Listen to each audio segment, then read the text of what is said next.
Hi friends, मैं नाम सूर्या है और आप देख रहे हैं बॉलीवुड क्रेजीज। आज मैं बात करूंगा कहानी 2 के डिटेल्ड रिव्यू के बारे में। जी हाँ, हाल ही में मैंने फिल्म देखी कहानी 2 और जिस तरह से इसका सस्पेंस है, इसकी मिस्ट्री है, क्या अनोखा क्या खास है, क्या अलग ऐसा लगा जो पहली फिल्म में था या नहीं था, वो सब आपको बताऊंगा। सबसे पहले शुरुआत करता हूँ, थोड़ा पास्ट में जाता हूँ, कहानी के बारे में बात करते हैं हम। कहानी रिलीज हुई थी 2012 में, जहाँ पे विद्या बालन का नाम था विद्या बागची। और कहीं ना कहीं वो एक ऐसी वुमन बनी थी जो कि प्रेग्नेंट है, अपने पति को ढूंढती है और एक पुलिस वाला उसकी हेल्प करता है। बाद में सब पता चलता है फ्रॉड चीट था, वो वुमेन चीट थी, प्रेग्नेंट भी नहीं रहती ना, तो वैसा कोई बंदा रहता है।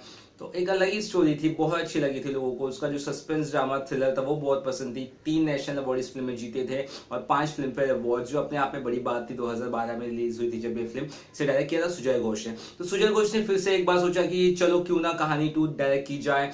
तो कहानी 2 का जब से निर्माण चालू हुआ, बोलते हैं प्री प्रोडक्शन वगैरह, तब से कहीं ना कहीं हमें भी ये लग रहा था कि यार कहानी 2 भी लगता है कि सेम उसी को फॉलो करेगी, विद्या भाग जाती है उसके बाद क्या होता है, राइट। लेकिन ऐसा कुछ नहीं, कहानी 2 की स्टोरी पूरी डिफरेंट है। और कहानी 2 में क्या नया क्या अनोखा वो अब मैं बताता हूँ आपको। कहानी 2 के करेक्टर्स की बात करता हूँ। विद्या बालन है जो दुर्गा रानी सिंह का रोल प्ले कर रही है, उर्फ विद्या सिन्हा का रोल प्ले कर रही है। मतलब डबल मतलब अलग किरदार पहले निभाती है वो, उसके बाद एक अलग किरदार, मतलब लाइफ अपना आइडेंटिटी छुपा के कुछ और किसी और के नाम से लाइफ जीती है विद्या सिन्हा के। और इस फिल्म में अर्जुन रामपाल है जो इंद्रजीत सिंह का रोल प्ले कर रहे हैं, जो सब इंस्पेक्टर हैं। और चंदन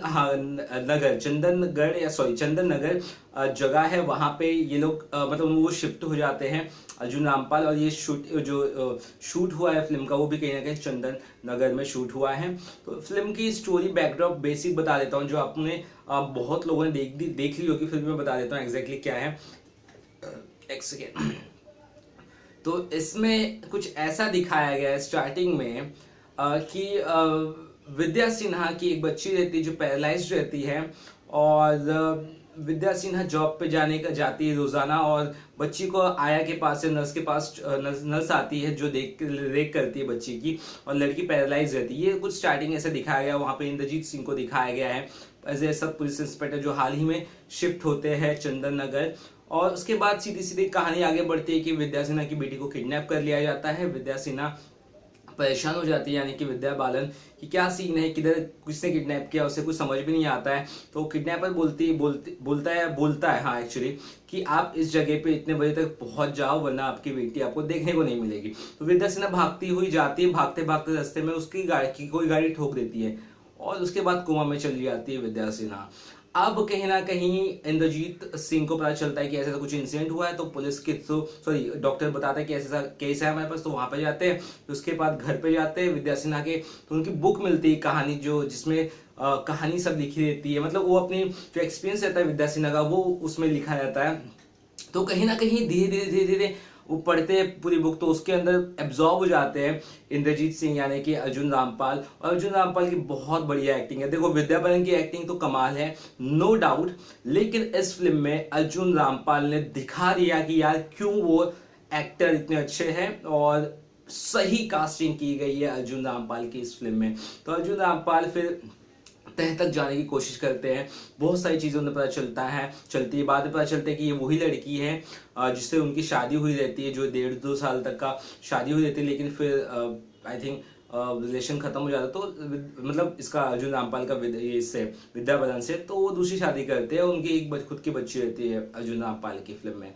तो कहीं ना कहीं जब एकदम बहुत ज़्यादा एंग्रॉस हो जाते हैं इस सब चीज़ों में, तो उसके बाद बहुत सारे, मतलब ये फिल्म की जो एक कोर स्टोरी मैं आपको बता देता हूँ, ज्यादा नहीं बताऊंगा। कोर स्टोरी ये है कि चाइल्ड एब्यूज जो है बहुत बेकार चीज है, बहुत बुरी चीज है, और बहुत मतलब गलत चीज है।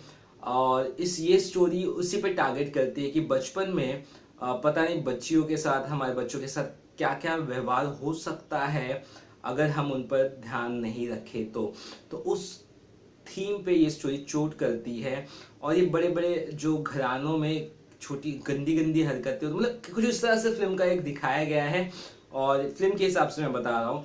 तो वो चीज़ पे फोकस करती है, चाइल्ड एब्यूज पे, जो बहुत सेंसिटिव टॉपिक है और कहीं ना कहीं बचपन में अगर किसी बच्चों के साथ कुछ गलत दुष्कर्म होता है तो बड़े होने के तक उनके मतलब उनकी लाइफ कहीं ना कहीं उस माइंडसेट में रहती है, बहुत प्रॉब्लमेटिक ज़िंदगी होती है।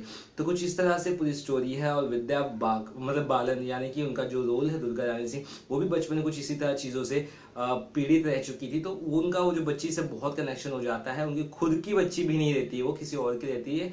तो मतलब बहुत सारी चीज़ें इसमें है जो आपको अच्छी लगेगी और आपको क्लाइमेक्स बहुत अच्छा लगा इस फिल्म का।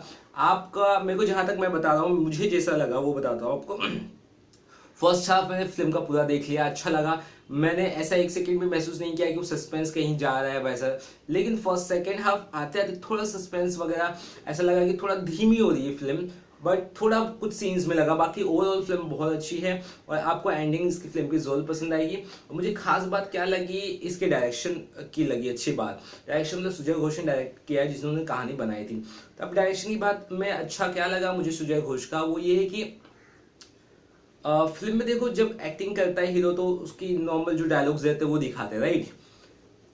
वो तो है इस फिल्म में, बट इसके अलावा फिल्म में डायरेक्टर ने आम जिंदगी को भी कोशिश की है दिखाने की। जैसे कि जैसे हीरोइन भाग रही है, हीरोइन का एक्सीडेंट हो गया, उसके बाद बाजू में अगर कोई भिखारी है तो वो किस तरह से रिस्पॉन्स करेगा। एक सीन में आप देखोगे तो एक किसी सुनसान जगह पे अर्जुन रामपाल पहुंचते हैं जहाँ पे कोई भिखारी रहता है पागल सा, बोलता है कि hands up police, hands up, कुछ इस तरह का। मतलब एक नॉनसेंस जो मतलब आम जिंदगी में कुछ भी होता है ना, वो दिखाया गया है। भिखारी दिखाए गए हैं, लोग दिखाए गए हैं अजीबोगरीब, बहुत सारी चीजें दिखाई गई जो एक कॉमन सी ऐसा लगता है कि हाँ चलो हम देखो ये सब चीजों से इंसान बहुत ज्यादा कनेक्ट होता है। क्योंकि आप जब तक एकदम कॉमन चीजें नहीं दिखाओगे तब तक फिल्म में उतना जान उतना मजा नहीं आता है। और ये सस्पेंस थ्रिलर के लिए सुजय घोष तो माहिर है अपने आर्ट में, तो उनकी तरफ से ये जो एक्शन तरह से आया है वो मुझे बहुत अच्छा लगा है। इस फिल्म में एक गाना ही है, आई थिंक एक कम से कम 2 गाने, एक गाना सबसे बेस्ट है, मेहरम मेहरम चाहिए मुझे मेहरम मेहरम, बहुत प्यारा गाना है। और माँ बच्ची की बॉन्डिंग यानी विद्या बालन उनकी जो बच्ची जिसको लेके आई थी उनकी बॉन्डिंग है, बहुत स्ट्रॉन्ग कनेक्शन उनका रहता है फिल्म में। और फिल्म बहुत सारा कंफ्यूज कर देती है पहले, और कंफ्यूज मतलब अपने को सोचने में मजबूर कर दे कि यार आगे क्या होगा आगे क्या होगा। तो वो एक अच्छा फैक्टर है फर्स्ट हाफ में जो हमें काफी ज्यादा देखने को मिला। तो ओवरऑल कहानी अच्छी है, सुजय घोष का डायरेक्शन अच्छा है, म्यूजिक भी मैंने कहा आपको म्यूजिक भी लगभग अच्छा ही है। क्योंकि मेनली जो फिल्म है इंटेंस थ्रिलर थी तो उस हिसाब से म्यूजिक मेरे ख्याल से बहुत सही है। और इस फिल्म की कोई ना कोई अगर खोज होगी या सबसे बड़ी फाइंडिंग इस फिल्म की अगर मैं कहूंगा है तो कोई वो अर्जुन रामपाल है। मैं दावे से कह सकता हूँ इस एक्टिंग के बाद अर्जुन रामपाल तो सुजय घोष के चहीते हो गए होंगे और इसके बाद भी अर्जुन रामपाल को कई सारे फिल्म जरूर मिलेगी। क्योंकि उनका जो पुलिस इंस्पेक्टर का रोल था बहुत सही था, मतलब एकदम मतलब कनेक्ट कर लोगे आप, आपको लगे कि हाँ बस यार सही रोल है एकदम। और जो डायलॉग्स थे फिल्म के वो एकदम कॉमन रखे, कुछ ज्यादा सेंसिटिव अजीब से नहीं, कॉमन मतलब ऐसा आम जिंदगी में किसी के साथ क्या हो सकता है वो सब दिखाया गया है।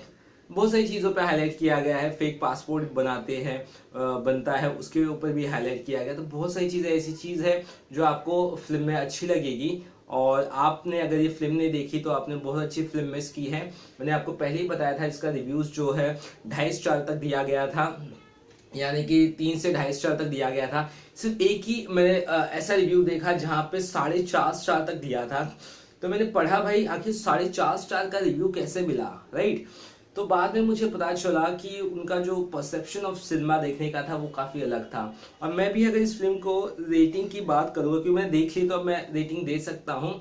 अगर 5 में से मुझे देना चाहे रेटिंग या मैं दूंगा तो मैं इस फिल्म को 3.5 स्टार तक दे दूंगा आराम से। क्योंकि मुझे ओवरऑल कंप्लीटली ये फिल्म बहुत अच्छी लगी है। क्योंकि देखो सिनेमा की तरह से मैं मोस्टली फिल्म देखता हूँ, एंटरटेनमेंट जरूरी है, मैटर करता है, कुछ सीन्स हल्के हल्के फनी मूवमेंट्स हैं, पर कहीं ना कहीं ये बहुत इंटेंस रियल स्टोरी है, चाइल्ड एब्यूज के ऊपर ये टारगेट करती है स्टोरी, तो इसीलिए मुझे अच्छा लगा। एक और कैरेक्टर के बारे में मैंने आपको बताना भूल गया हूँ, जुगल हंसराज, जिसको आपने बचपन के एज ए कैरेक्टर में मासूम में देखा होगा और पापा कहते हैं फिल्म में देखा होगा। जुगल हंसराज का छोटा सा रोल है लेकिन बहुत ही इफेक्टिव है और अच्छा रोल है। और मतलब सही है फिल्म में, और कैरेक्टर सब सही चुने थे डायरेक्टर ने, और आई थिंक इसलिए स्टोरी इतनी ज़्यादा निखर के आई है। तो ओवरऑल मैंने आपको 3.5 रेटिंग के बारे में बता दिया, 3.5 रेटिंग मिलेगी। और ये भी मुझे लग रहा है कि अगले साल के जो अवार्ड्स होंगे उसमें कहीं ना कहीं कुछ अवार्ड जरूर लेके जाएगी कहानी 2। लेकिन अगर मैं कंपैरिजन की बात करूँ कहानी और कहानी 2 के, तो कहानी का जो लेवल है पहली फिल्म का वो अभी भी टॉप पर है। तो देखते हैं किस तरह से इस फिल्म के बाकी जो भी आने वाले दिनों में कलेक्शंस होते हैं मैं आपको जरूर बताऊंगा। फिलहाल माफ कीजिए, फिलहाल से कलेक्शंस के माउथ पब्लिसिटी की वजह से अच्छे हैं, और 2 दिन में फिल्म ने 10.04 करोड़ कमा लिए। कुछ ऐसी अपडेट पता चलेगी तो आपको जरूर बताऊंगा। और आपने कहानी 2 देखी तो आपको कैसी लगी आप मुझे जरूर अपडेट करिए। चलिए तब तक के लिए बाय।